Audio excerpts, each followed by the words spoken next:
This is the CNC Router Tips Podcast, episode 41. The average in the country, according to this poll, indicated that machine operators are earning between $10 and $14 an hour, which is about what a seasoned McDonald's worker gets paid.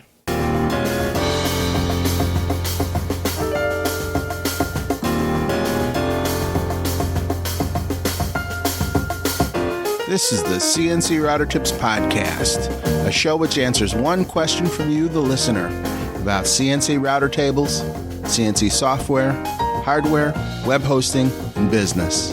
I'll help you get started in your CNC hobby or business and help you cut through the confusion.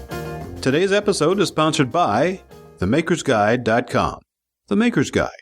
Useful tools for makers. Hello, everyone, and welcome to another episode of the CNC Router Tips Podcast. I'm your host, Bill Griggs, and I am so glad that you could listen to this podcast today. I've been doing a lot of work lately in my CNC Router Tips Facebook group. There's going to be a link in the show notes to this episode, tell you how to find it on Facebook. It's facebook.com/groups/CNC Router Tips. If you'd like to join that group.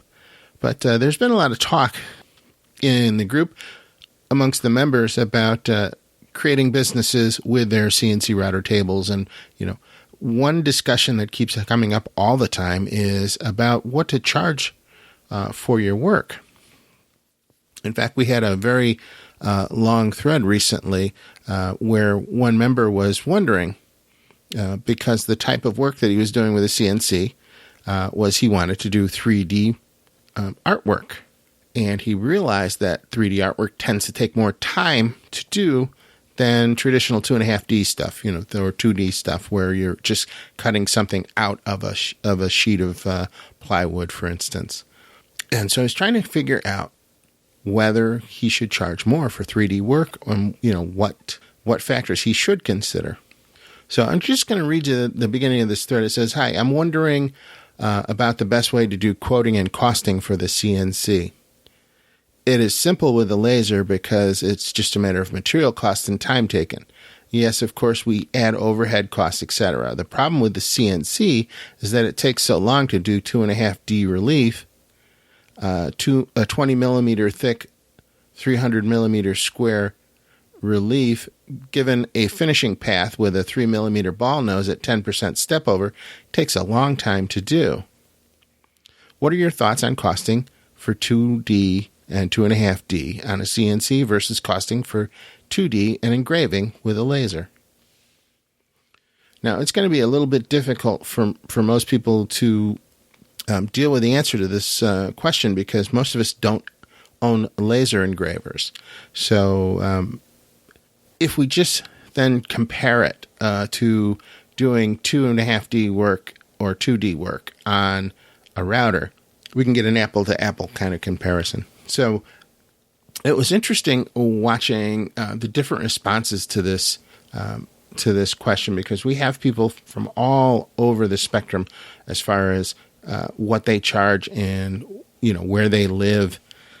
But it's interesting to try and figure out. Now, a little background information before I go into some of the things that the members in the group were talking about. I went out and I began looking for survey information for what it cost around the country for a CNC machine operator, what their hourly wage would be versus what shop time would be. And this is kind of an important distinction because you, as the CNC router table owner, would be charging shop time, not operator time in most cases, unless you have an employee that you're paying an hourly wage. So if you compared the income that you would get as an operator to the income that you would get as a shop owner, you'd know that there'd be quite a big difference in that. And one of the things that I try and encourage you to do is to think about your business. And if you're thinking about your business, you are the CEO of your business. You're the one who calls the shots. You own the machinery. You have the location where it's located. You have to pay all the overhead that goes along with it. And so you should be considering these things if you're treating this as a business. Now, I realize a lot of you in my groups and in my listening audience are not using your CNC for business. For you, it's a hobby, and this probably doesn't apply to you, and so you might want to stop listening, because regardless of what we say, you'll go out and do whatever you like. You'll charge whatever you like as a hobbyist, because it's a hobby for you. If it brings in some extra cash, well, that's fine. You're probably not even declaring it on your taxes, which could be silly, but that's a reality. But for those of us who are treating this as a business right from the start, there are things that you have to consider, like the electricity that you use, the lighting, the square footage that you're using, all of your consumable items like router bits and things like that. And all those things have to go into what it cost you to do a project. So I went over to another website, which is a very good website for most things CNC related. In fact, it was started by a friend of mine many years ago. But the name of this website is CNCZone.com, and it's probably the largest repository of things CNC related on the internet. So I went to this section of their website that has polls and polling data.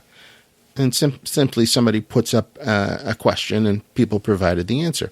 And so I looked at what the hourly rate was across the country for a CNC operator. And we came up with some very interesting information on that. The interesting part to me about this poll was it was for operators who are generally paid by the hour, and these are considered entry-level jobs.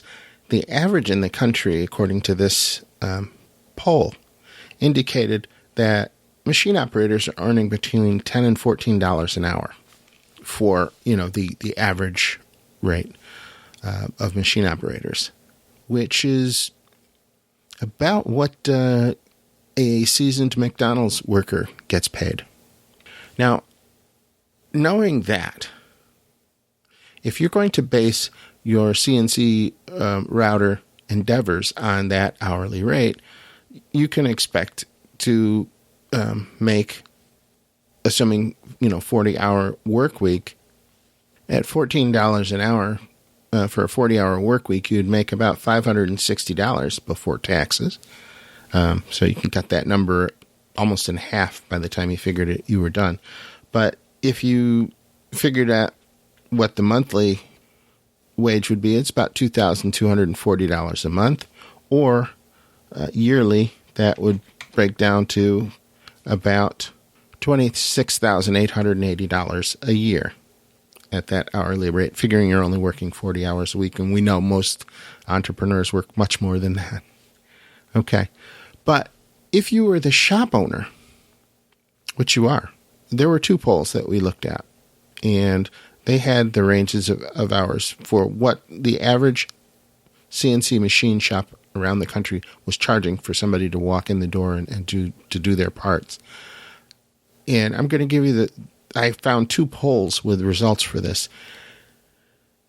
The largest percentage of prices that were quoted were between $40 to $100 an hour, with $60 to $80 an hour being the most frequent, and followed closely by 80 to 100. And the results were similar on both polls. The other poll had between $60 and $90 an hour being the most frequent for shop time, with the next ranking being between $90 and $120 an hour. So if you look at the numbers of people who reported this was a poll that had 251 voters in it. 19 of them said that they made less than $40 an hour for shop rates. 68 of them said that they made between 40 and 60. 88 of them said that they made between 60 and 80. 48 of them said between 80 and 100. 19 said that they were making between 100 to 150, and 14 of them said that they were making more than $150 per hour as a shop rate. And that was in the first poll. In the second poll that was taken with only 71 voters, 13 said less than $60 an hour. 34 said $60 to $90 an hour. 14 said $90 to $120 an hour. And 6 said between $120 and $150 an hour. And another 6 said more than $150 an hour. That's out of 71 people voting. So 47% of those voted between 60 and 90 on that as the most common. And on the first poll, the percentage was 35% of them said that they were making between $60 and $80 an hour.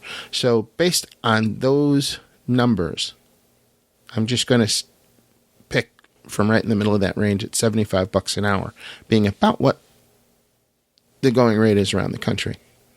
So using the figure of $75 an hour, you're making $3,000 a week, or if you want to look at it monthly, about $12,000 a month, or if you want to look at that on a yearly basis, you're looking at about $144,000 per year at that rate prior to taxes. Now, if you look at the difference between these two scenarios, the machine operator making $26,880 a year and the shop owner making $144,000 per year, you got to ask yourself, what accounts for the $117,120 difference between the two? And that is ownership, risk, and entrepreneurism. Now, those were poll results, okay? And the interesting part about the responses that we got in the Facebook group are people gave us what they're actually doing. And I think that's more valuable information than poll results. So let's go through a few of them and figure it out.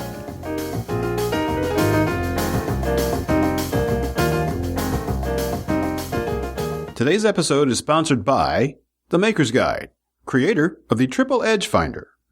Get the edge you need, save time and frustration on your CNC project, and make setup a snap. Save time and material.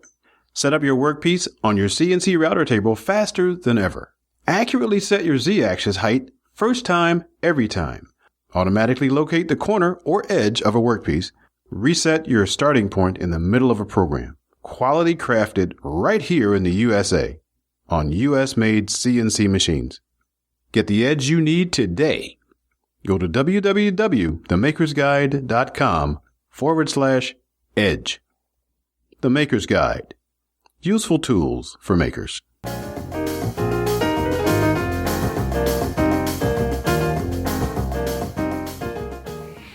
When it came to the opinions expressed in the post about pricing three-dimensional work, the answers were all over the board, and that's pretty normal for most things. One fella said that since 3D reliefs are a different kettle of fish, you can simply charge as much as the customer can stomach. If they aren't happy to pay, then don't machine it. If you're desperate for money, then machine it cheaply. Don't make the mistake of being the cheap guy. Generally, when you start doing reliefs, you'll tend to go very conservative and slow with your cutting, whereas 9 times out of 10 you could plow through it with a tapered ball nose in one pass. So set your pricing and stick to it. Another member said, if you're going to charge $100 per hour for work on a 12-inch square piece, if it takes 2 hours, the price will be $200. But the question is, who's going to pay $200 for a 12-inch square item? Sometimes you have to be realistic. Now, that same individual said that they did a 3D, and that 3D is not the fast way to make money. You just do it because it's cool to see something coming to life, for example. He did a 41-inch by 12-inch panel, and it took 3 hours and 15 minutes. And he sold it for $300. The wood cost him around $50, and so he made a profit of, let's say, $200 for a few hours. So for a few hours in the afternoon, it's not bad, but if you want to charge $500, it'll stay collecting dust for a while. Now, if we look at the math in that example, your materials cost was $50, and it took 3 hours and 15 minutes to make. The profit wouldn't actually be $200. It'd probably be less than that because there are other materials to consider: consumable objects, electricity, rent, all of those things that go into it, insurance. So the profit margin would be considerably less than $200. So you have to really look at the numbers a little more closely than that, in my opinion. Another member said, I charge $2 a minute or $65 for the hour, depending on which value gets hit first. That's one way of doing it. Yet another member said, I charge $100 per hour for cutting plastic at production mode. For woodworking, I charge by the project. Carving for 10 hours and then expecting it to sell for $1,000. Yeah, good luck on that. One member had a really interesting concept. He said, like I say to the customer, I can give you a quote which will include margins and allowances for possible breakages and or errors, or I can give you a due and charge, which will usually come out cheaper for the customer. Majority of my work is due and charge. My customers have never been unhappy with pricing and results that I know of. The zeros get tacked on when they want to watch me do the work or offer to help. As you can see, these answers were all over the spectrum, but it's not unusual for people to be charging $7,500 an hour easily for the CNC work. So just for curiosity's sake, I went looking on the internet to see if there were any other examples of people talking about how they're pricing their work for CNC routers. And I found a few posts on lumberjacks.com, which is a woodworking forum. And someone was asking, how much people would charge to cut some shapes out of plywood. And one of the answers was, depending on the shape, size, and material qualities. For large parts, I can cut a whole sheet of plywood in 2 or 3 minutes using vacuum to hold down the part. Small parts that the vacuum won't hold can be much more difficult. So you're probably looking at $75 to $150 an hour with additional expenses possible for tooling, maybe other things without knowing exactly what it is that you need done. It's hard to give you a good price. So that was one opinion on lumberjacks.com. And then there was another a little further down the page that says $100 to $120 per hour, maybe a little less in some shops, maybe a lot less if you're done on a wee little toy machine. Another said we charge $100 an hour. So I'm seeing this repeated on several websites in several different places.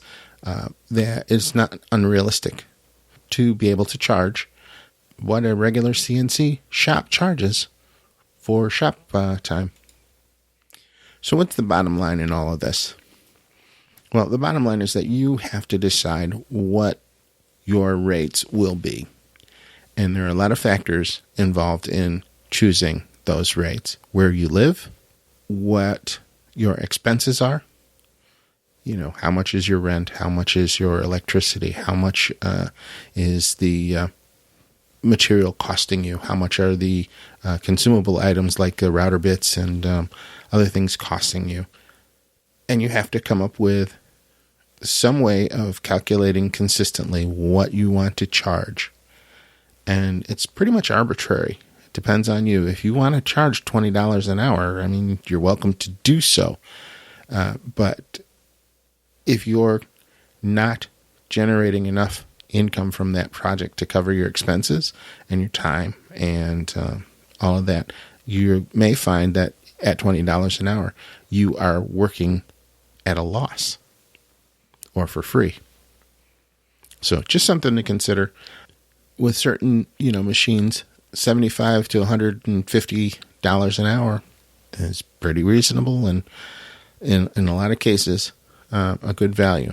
So The choice is yours.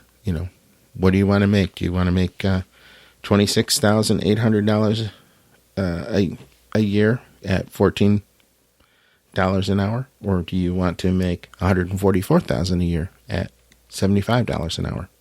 You choose. Well, I hope you found this information helpful, and if you would like to hear more episodes like this, please let us know. The best way to do that is to leave a comment in iTunes, or you can contact us directly at CNCRoutertips.com/askme. You can leave a voice message there. If you have questions for the show, you can also leave those at this time. One last thing. No one can or should tell you how much to charge for your work. That's a personal decision based on your business model and what your expectations are from it. The point is to make what you like and like what you make.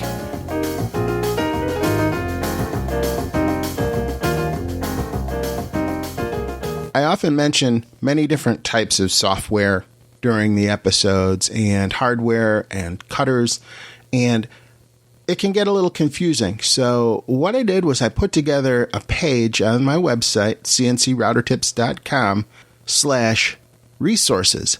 And on that page, I list all sorts of resources there, from books to tools to software, all the things that I use that make my CNC experience better and easier. And I hope you'll check it out. So again, it's CNCRoutertips.com/resources. Now, if you'd like to have your question featured on the air, here's how. Need help? Ask me about your CNC router question on my podcast, the CNC Router Tips Podcast. I'll be glad to help, or try and get you the help you need. I want this podcast to be a fun and personal experience for everyone, and helpful. So let's keep it real and ask sensible questions. Please use common sense and show courtesy to everyone. That way everybody wins. Here are some guidelines to ensure that your question is qualified to be featured on the show. Please keep your questions under 1 minute in length. If it goes a little over that, that's fine, but don't ramble. If you have a website and URL, you're allowed to share it, but only once during the recording. Spammy or disrespectful or deeply private questions will not be considered for the podcast. If you need to ask more than one question, just make each question a separate voicemail. Well, that's another episode of CNC Router Tips Podcast, and I'm very thankful for you for listening in and sharing your opinions and thoughts with us. And remember, you can ask us our questions at CNCRoutertips.com/askme, or you can join our mailing list and get access to our private Facebook group at facebook.com/groups/CNC Router Tips. I'm Bill Griggs for CNC Router Tips. Thank you, and have a great day. And always remember, turn on your spindle before you start cutting.